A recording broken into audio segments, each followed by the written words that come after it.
ce ke na mai bayar da ta. Tsaya za ki ji sako da so za ya fito, a fannin ƙaunar ki zuciya ta tabbato.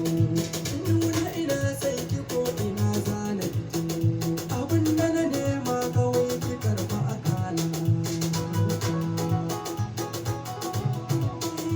Khadija ta juyo da ki kalli idona, ciki dole ki gane ma da tsantsar ƙauna. Idan ba ke zan a shafa tarihina, wurin da nake yi masoyiya zama mata. Khadijatu mai kyan ado gwanar nunawa, haƙoran kuma walwal suke haskawa.